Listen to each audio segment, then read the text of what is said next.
hole people. The word hole, the hole countries. I'm a proud holer. This story is full of holes.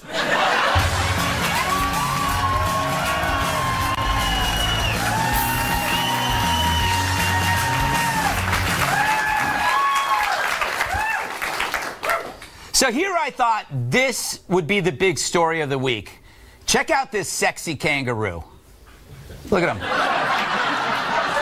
It's a big problem. He's apparently blocking people from a restroom in an Australian national park. Look at him. That is a sexy kangaroo. He's like the Burt Reynolds of kangaroos. Seriously, that pouch must be made of mirrors because I can see myself in it.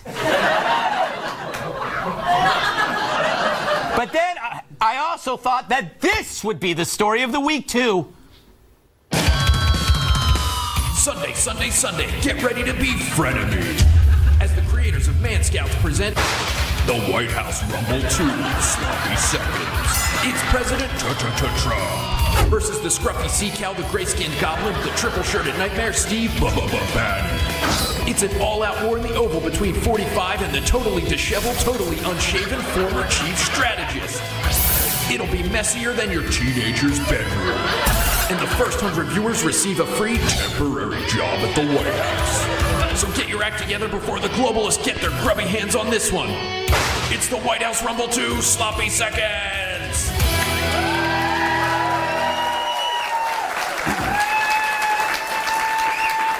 But you know, all of that, it seems like years ago. Trump has this uncanny ability to warp time. Whatever we were talking about on Thursday, it seems like it happened in the 90s. And not the 1990s. The 90s, you know? The new top story is making everyone holier than thou. For him to claim that all the countries of Africa are holes is woefully ignorant. Whole country. Whole countries. So-called whole countries. Hole. Considered a hole. It's like they never swore in their lives, and it's all coming out now. I hope Trump introduces a new vulgarity every week just so they can repeat it over and over again. All right. They're applauding that.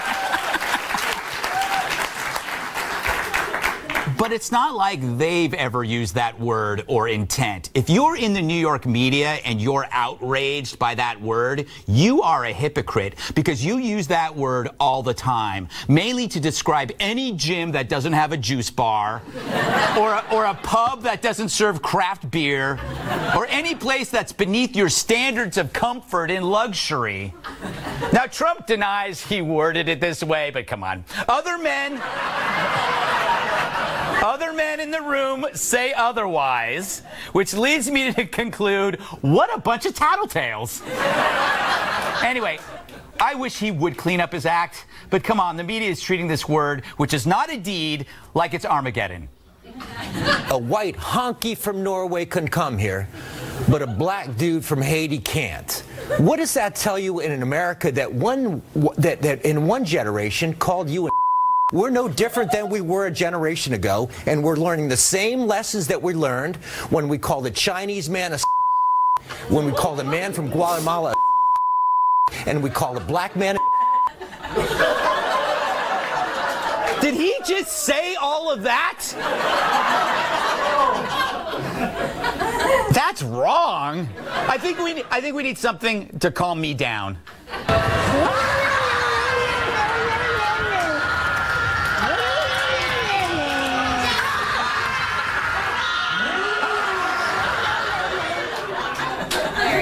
Now, I get it.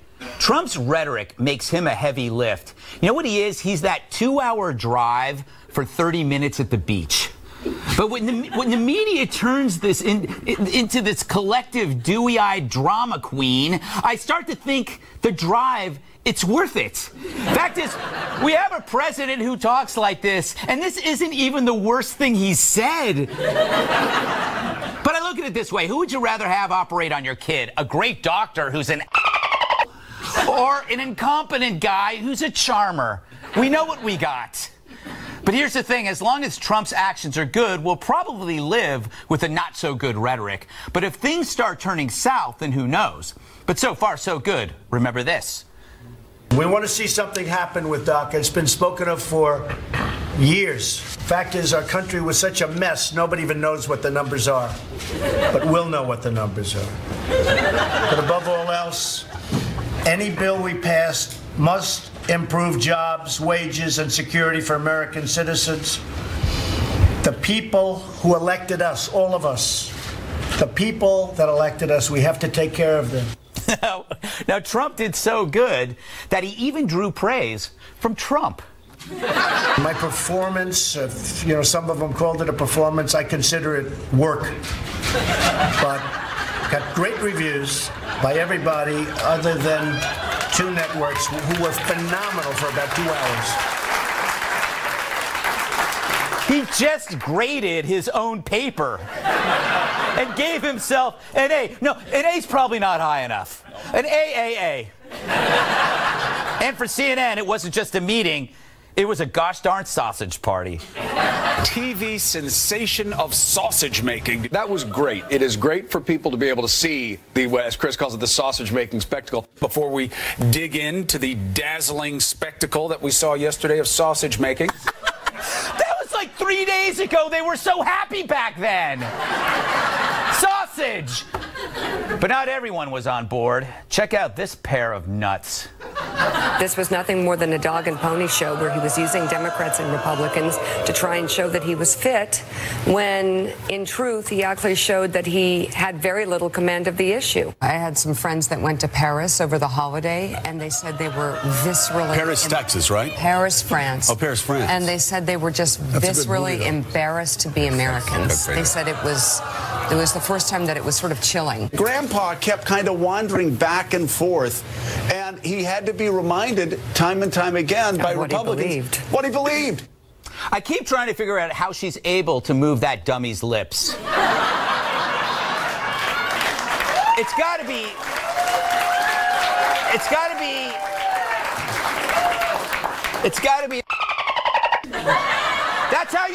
That's how you work a dummy.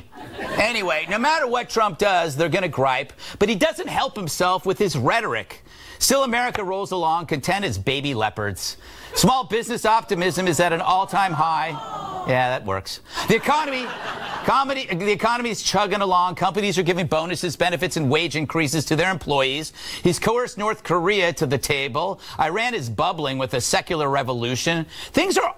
All of these things have majority approval across the parties, which kind of strikes me as centrist. So what exactly has Trump done that's pushing us down this slippery slope to a fascist dystopia? Not much, except for crude words. And yeah, he's blunt to the point of ugliness. But I'm sorry, I don't see Joe and Mika taking spa vacations in the Sudan. At least Trump admits that he doesn't. So take a tip from this sexy kangaroo. Sit back, relax, calm down. Nothing's more attractive than an unflappable marsupial.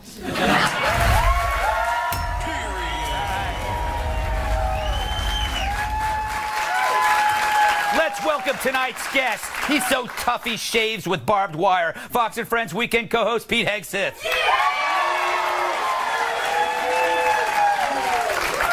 My iPhone's autocorrect says she's ducking hilarious. Writer and comedian Allie Breen.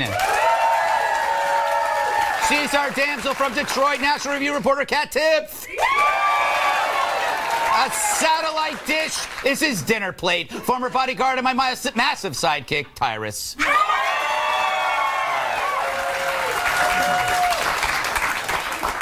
So, Pete, quite a week, huh? Just a little bit. Yeah, what's your take on all this, you know? No, my take is your final take, which is everyone needs to calm down. Mm-hmm. Calm down. No, this president ran on something. He's negotiating it. He used, I don't know, what you call it, salty language. Yes. Listen, I know what I said when I was walking on patrol in Iraq about the neighborhoods I was walking in. It wasn't, wow, this is a wonderful place. It was, wow, this is a, yeah, you know. Yes. The reality is you can differentiate the people coming from these places from places that are not doing as well as America, you might say. Mm-hmm. We did have a candidate in the general election that called those who voted for the president deplorable. Is that acceptable? So you're deplorable, you're deplorable, you're deplorable. No, I mean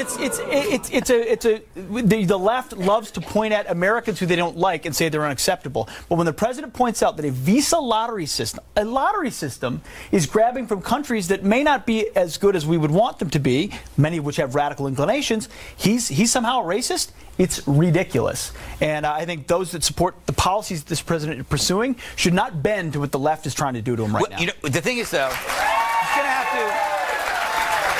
going to have to be able to make those two things distinct, that he was talking about a country and not people, and he's got to say that by saying when he moves to merit-based immigration that it will include people from what we would call the whole countries. That's the only way, because if he says if you're from a whole country and you can't come here, then that's racist. So he has to make sure that he says that, look, these old countries, there are good people from there. I don't want to use the Visa lottery system. I want to use a merit-based immigration system so the good people can get in here. But he's got to say that. I hope he says it soon.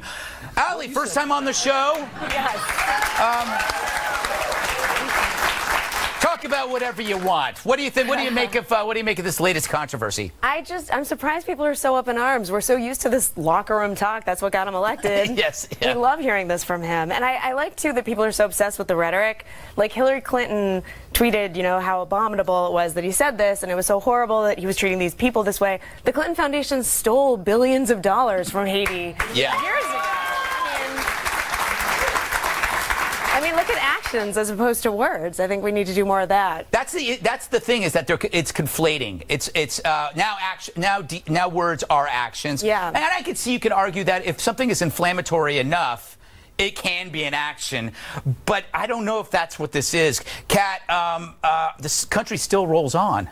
I mean, that's the thing. It goes back to the belief that if Trump can handle the big things, we forgive this kind of obnoxious, coarse rhetoric. What do you think? Well, now thanks to Trump, we can say Merry Christmas again. Yes. And we can also say, say hole, apparently. Yeah. You can say Merry hole. You can say whatever you want. Yes. By the way, that is a bar downtown. Mary's quite a bartender. Recently, Mary. Yeah. Anyway. So, what I didn't like the comments. I didn't like them. I know that makes me a conservative. But I just pictured a little kid being like, hey, Mom, can Jimmy come to play? And she says, no. And he says, why? And he says, well, because the country of origin he's from is a hole, so he can't come over. Yeah. It's not a good thing to say. We run the country. I understand the difference. I completely understand the difference. But basing things based on country of origin and calling it that, I think could have done a better job. I think he's going to have to. I think he's going to have to separate people from country, because that's. I would love to hear him say that. Yeah, me too. And me too. I hope he does. All right, Tyrus, do you have any theories about this? First, I have two questions. Two questions for you, Tyrus. By the way, Tyrus is his own country of origin. And it's not. And it's not. It's not. Properties, beautiful. It's not all.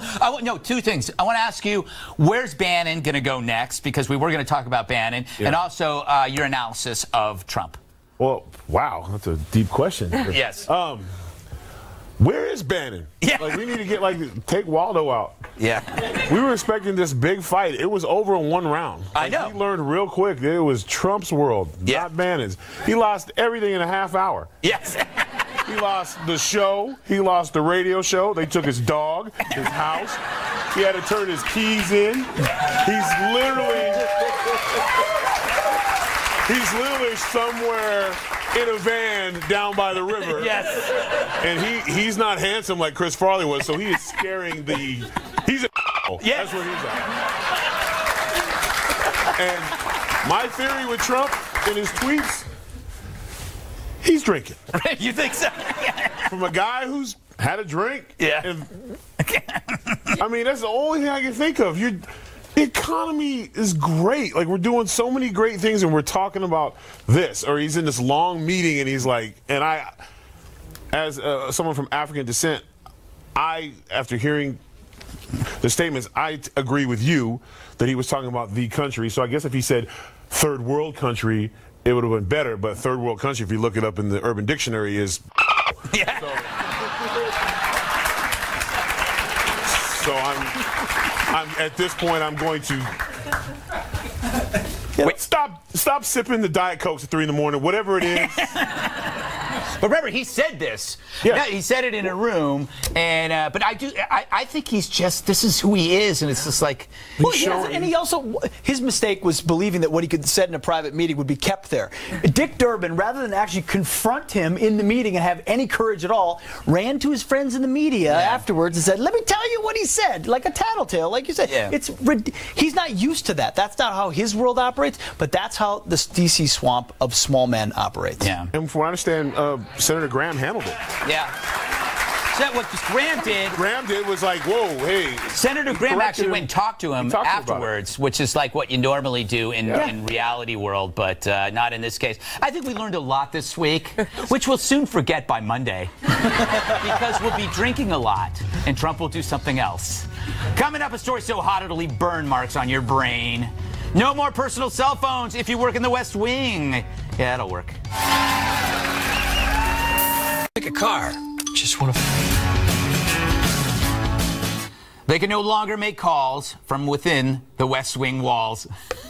According to a memo issued by Chief of Staff John Kelly, personal cell phones will be banned within the West Wing of the White House. The ban intends to protect classified information and to keep staffers from using personal phones for official business, something that historically has caused problems for some people. She always gets applause wherever she goes. But the very clever media is suspicious of the timing and asked Sarah Sanders if that Michael Wolff book had anything to do with John Kelly's new edict. Go ahead. Does the phone ban a response to the revelations in this book? Absolutely not. That's a ridiculous characterization. Do they really think anyone leaking out info is stupid enough to call from the West Wing as opposed to, like, I don't know, their house or Starbucks, the bathroom? Anyway, don't worry, media. The leaking probably won't stop, but hopefully the nation's classified information will be more secure, or as secure as this. You want to come in? Oh my gosh, he is nibbling. Oh my god, lock the door, lock the door. That was awesome. We couldn't show you the second part of that. It was disgusting, but kind of erotic, I must say. Allie, do you think this is a good idea? Is it going to work? I don't think it'll work. I think it's probably a reasonable idea. I mean, I went to a Kevin Hart show. They took my cell phone at that. So I don't think it is unreasonable to think that you shouldn't have your personal device on you. And everything has a camera or recorder now. Yes. By the way, you can get a piece of fruit that has a camera in it at this point. So I don't think you're going to stop the leaks. Is that so you can spy on people eating fruit?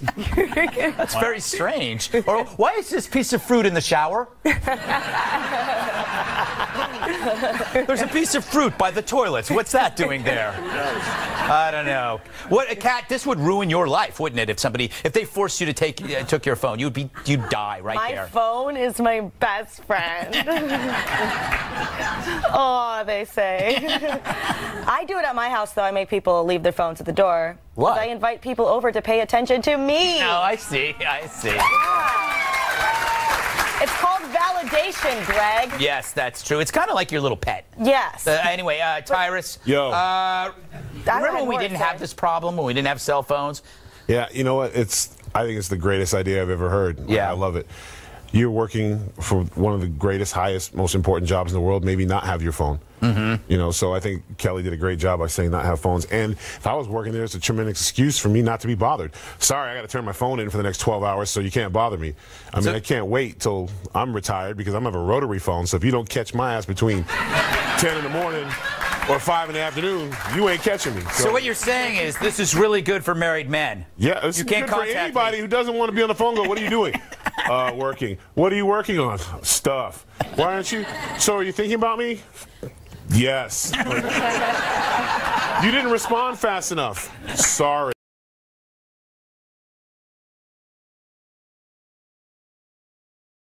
And that still got through. That's true. Yeah. He did that in a parking garage. It's true. A lot of happens in a parking garage. I knew you couldn't resist that. I'm sorry. Yeah, you just. Hey, look, after Trump, you could say anything.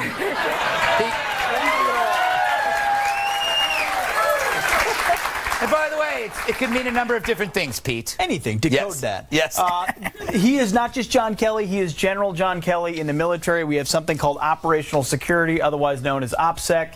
You're not allowed to bring devices into sensitive areas. I don't know. Last time I checked, the West Wing is one of them, where they discuss the most classified and secret information our country holds. This should have been probably in since day one. Yeah. And when he came on board, I guarantee you this is not a response to the book. A procedure like this, which is starting in a couple of days, would have been implemented over a series of months to make sure they have all the protocols in place. He's in charge. He's laying the gauntlet down. Good for him. I'd sneak my phone in. Yeah. You try. Yeah. No devices in sensitive areas. You're on a roll. You're on a roll. I wish I knew that before I ended up in the ER. Took me an hour to explain. He's not getting out of this mindset at all. I'm sorry. This is where we are. Yeah. Right here. Let's keep going. I think that we're underestimating the effect that smartphones are having on all of our lives. I mean, there will be skills and talents that we will cease to have. Just like actually thinking about things when we could just search for things. We're not going to be thinking. We're not going to be doing much of it. You won't try to figure out how to get from A to B when you have Waze or. Does that mean when I'm telling my kid not to play video games, I'm doing them a disservice? No, make them play video games because then they're off the street away from me. Okay. The best thing in the world is if you didn't talk on your phone all day, you might actually have a real conversation when you got home. Just saying. I'm against that. Up next, should you care if the government renewed a domestic surveillance program? Well, as long as they ignore my search history, I'm not worried. Where are my notes?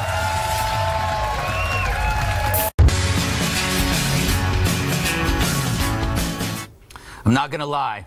I love to spy. I'd spy on you if I could. And maybe I am right now. Close your robe, Bob in Waco. Open yours, Steve in Omaha. So I'm thrilled that last week the House renewed the controversial FISA program that allows the government to collect foreign intel on potential terror threats. However, a warrant and probable cause are required for collections on Americans, which so many people seem to forget mentioning in the media, or shall I say mainstream media. The legislation now goes to the Senate. I hope the government never comes looking for this video of me.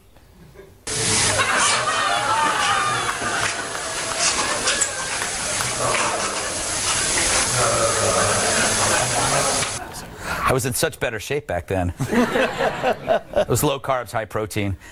Anyway, back on the bread. Kat, in the green room, you said, and I quote, and I recorded it, "Thank God we have these new FISA rules to allow me to rail against them and be secure in my safety bolstered freedom." That's exactly what you said. That is not what I said. In the green room, I sat in the corner and didn't talk at all. Actually, that's what I did. Classic Kat. Yeah, classic. I'm very personable. No, it's not. There's really no protections for Americans in this. There really isn't. And really? If you end up talking to I understand that if you're a foreign contact, you don't have constitutional rights. But if you're someone who's talking to one of those people and you're wrapped up in it, they don't have to get a warrant to get your information, and then you can get in trouble for something completely different. And also, the Constitution says this isn't allowed. Oh, okay, Judge Napolitano. It's not in the Constitution. It's not in the Constitution. And if you start ignoring certain parts of the Constitution, then the whole thing becomes obsolete, because you can just say, oh, well, he did it over here, did it over here. Yeah, Constitution, it's not convenient. Either the Constitution means everything or it means nothing. And to me, it's everything, Greg. Very good. I say, don't applaud her. It's my show. It's my show. It's not all or nothing. You can pick a party. Constitution, let's face it, overrated. You know, I mean, there's a lot of stuff in there that you could probably. Anyway, Pete, refute everything she said. I'm with you. I want to spy on everyone and anyone who is not an American with every means possible. I think we should bring assassination back. Listen, I'm fine. If it's I'm serious. Can you clarify who you would assassinate? No, I won't. Because I want to keep people on their toes. All right. I would never give away my playbook. Yes. I think America should do whatever it needs to do to maintain its position in the world. But I'm with Kat on the Constitution thing. I think if you are an American citizen, you should have the rights afforded to you. And I didn't used to have that view, but you see what the abuses that have been used by people in power. And when your party's not in power and they don't care about the Constitution, they will weaponize the intelligence services against you, which is exactly what Barack Obama and Hillary Clinton did against Donald Trump. I want a Constitution that protects us from that as well. Sorry.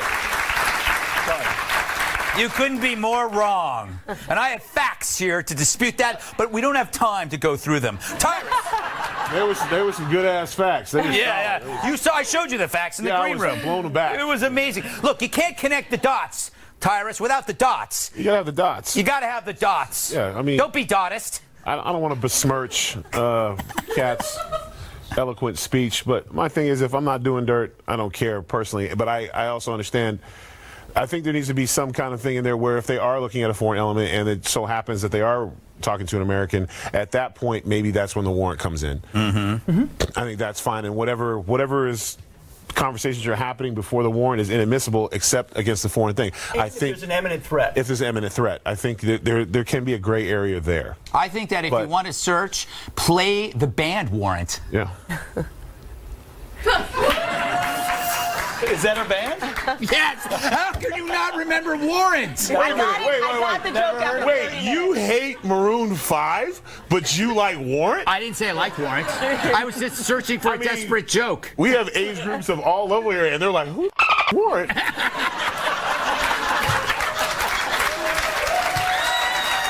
They had one song, Cherry Pie. Right? They had one song, Cherry Pie. That was it. And it wasn't even very good. Allie, save me from myself. I'm with Kat. This one. Because I think it also is a great argument. I mean, and I'm with Pete too. It's like spy on all the foreign operatives, do all that. Once you're in America, you're protected by the Constitution. But what if Americans are terrorists? But it's a great way to really protect the borders that way. If we're saying once you're in America, you're safe, we really have to protect the borders to say, hey, we're going to spy on you here really closely to make sure you don't get in if you're doing anything wrong. I see what you're doing. So use it for that. You're marrying that issue to this issue. I could go with that, but I want both. I want to spy on everybody and also have a strong border because I'm a weirdo. All right. They agree. Coming up, Uncle Sam wants you to put down the funnel cake while the Army is having a hard time finding fit recruits. That's next. So, how can you fight a war if you can't get through the door? According to a new study, Army recruits from the South are less fit than from other parts of the country, making them more likely to get injured. And that's a problem because the Army draws a high percentage of soldiers from recruits from 11 states, from Georgia to Texas. And each lost recruit costs the government thousands of dollars. Meanwhile, in other military-related news, the 9/11 plotters, including alleged mastermind and lover of giant neck T-shirts, Khalid Sheikh Mohammed, are accusing Gitmo prison guards of sexual harassment for conducting groin searches instead of using body scanners. I believe we have a response for Khalid Sheikh.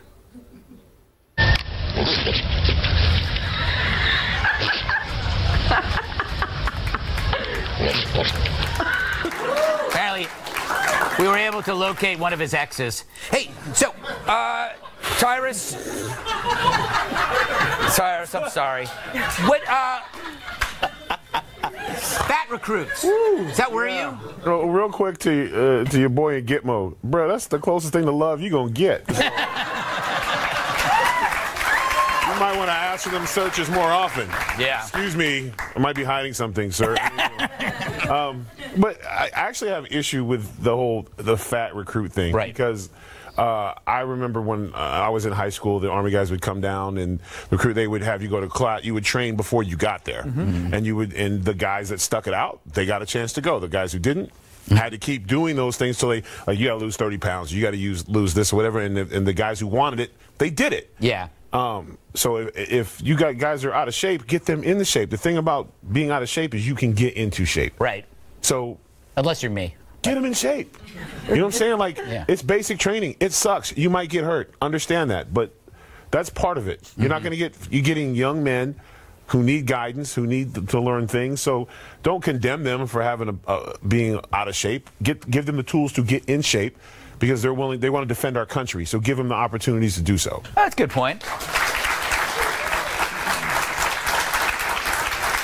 Oh, you know know who I blame? I blame the government for these people being overweight because we fed this lie called the nutrition pyramid, which told them they had to eat like 10 slices of bread and this much protein, but this much carbohydrates. No wonder everybody's shaped like a pyramid.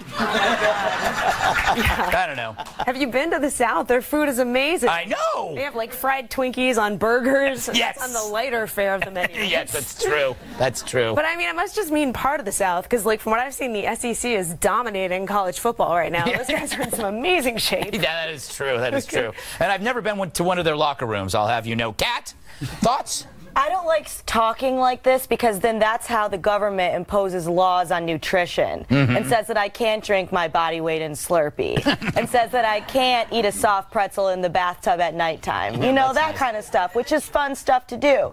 The Constitution doesn't say that we need to be protected from high fructose corn syrup. So they can just leave us alone. Pete? You're an Army veteran, right? Or are you Air Force? Army. Army. Do not offend me. I'm sorry. I knew that it would. All right. I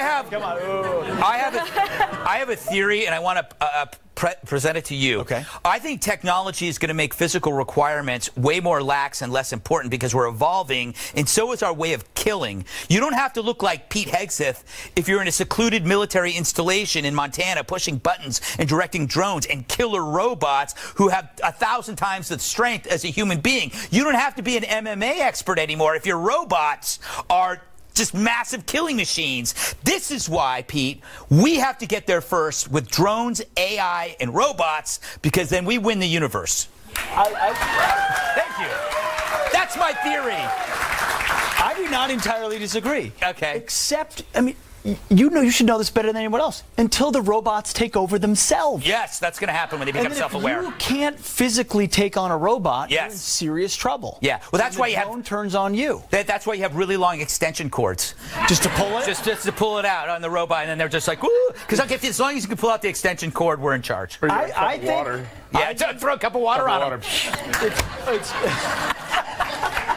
The smoke comes out, their arms start going like this. By the way, they're going to show this tape of me doing this to the robots in 1,000 years, and I'm going to be called a racist. They're going to say, back in 2018, Greg Gutfeld was mocking us. And then they'll dig me up, reanimate me just to torture me. That may all be true. I would say, clearly Michelle Obama did not do her job with school lunches. Otherwise, it'd all be solved. Yeah. And that's usually how they want to solve it. On the Gitmo guard, having served down there for a year guarding. Yeah, you were I was a guard down there for a year. I forgot. No detainees ever had anything up there, you know, ever in their life. So we should never search there at all. All right. I mean, the fact that we even care one iota about what this guy thinks is absurd. And you know how well they're treated down there? Probably better than you are in your local medical facility. We bend over backwards to treat these guys well. So do they. It's a resort. Anyway. I knew it was funny. I have to say, I am a terrible host because I forgot that you were a Gitmo guard. I was like, hey, we're doing a story on guards at Gitmo. And I was like, so how's the weather? You know, it's like completely... Anyway, I forgive you. I'm sorry. Still to come, a restaurant allowed customers to set their own price and has paid the ultimate price. Nice wordplay. Another fine example of socialism next.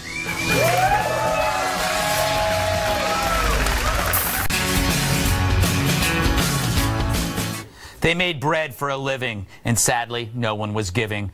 A Panera, a restaurant in suburban St. Louis, is closing its doors after a 7-year-long experiment where customers could pay what they please.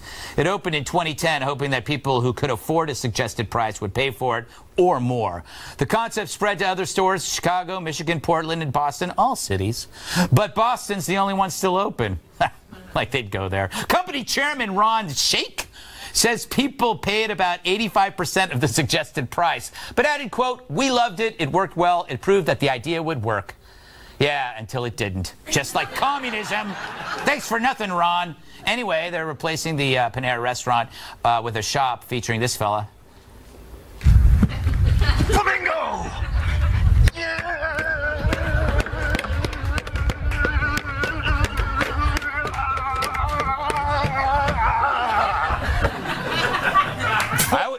I would pay anything for that. Anything. All right, I don't know, Tyrus. That was a success. They said it was a success even though they had to close everything. What is this? What's the lesson? I think the lesson here is that the CEO or the guy from Panera Bread is greedy. Because here's the thing about these restaurants. They usually charge 3 or 4 times what the food is actually worth. So they overcharge us anyway. So when they did a pay-as-you-go, obviously 7 years is a long time for any business to stay open. And St. Louis isn't exactly an economic wonderful place right now, so I mean... They had the Arch. Yeah, they had the Arch. They had Nelly. You don't got to pay to see that. They had Nelly. Nelly's like Warrant. And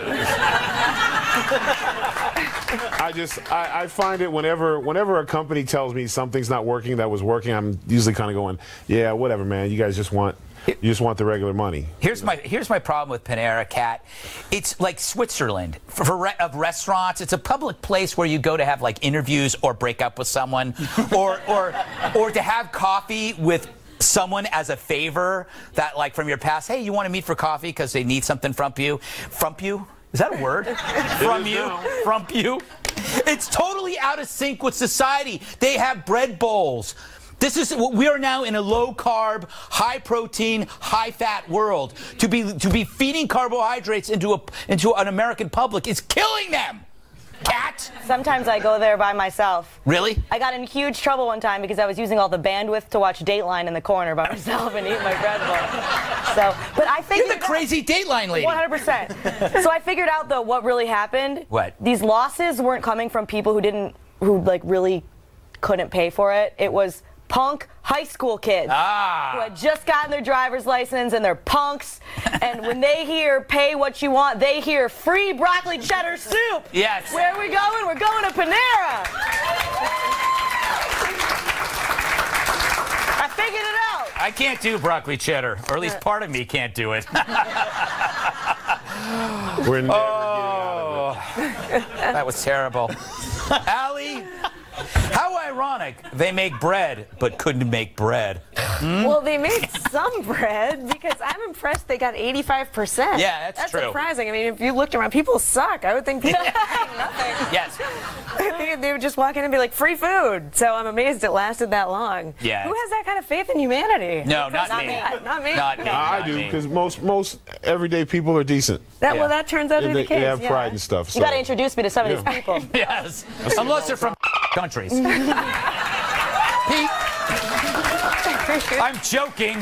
Pete, thoughts? Well, if there's a 3 to 4 times price up on food, right? Yeah. Then they're always making hand over fist in restaurants. Except if they're only making 85%, it means they were only making a small profit. Exactly. Which means profits actually matter to companies. Yes. Which in socialism, profits don't matter at all. Well said. So I don't know what their experiment was to begin with. I don't know, but I'm just going to throw this unicorn ball at the camera. There you go. They also picked a wealthy neighborhood over a poor one.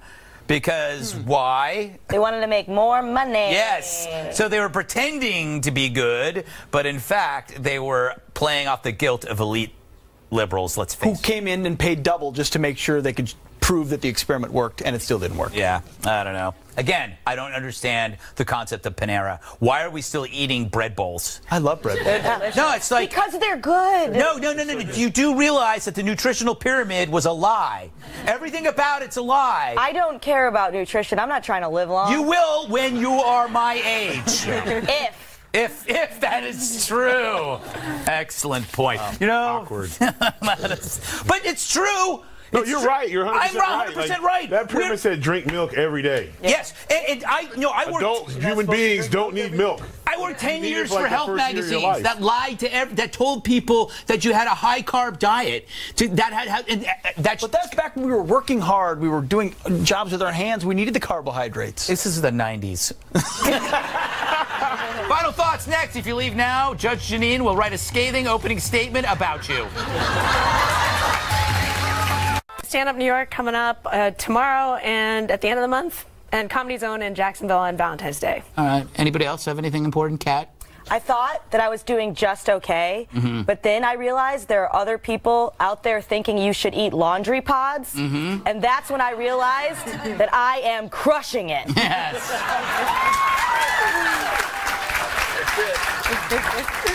One of my best friends, Heath Slater in the WWE, got himself locked in the bathroom in the airport. Hashtag you jackass. That's it. All right. We're out of time, Pete. But you talk too much anyway on Fox and Friends. Pete Higson, Allie Breen, Catherine, Tyrus, our studio audience. I'm your Gutfeld. Love you, America.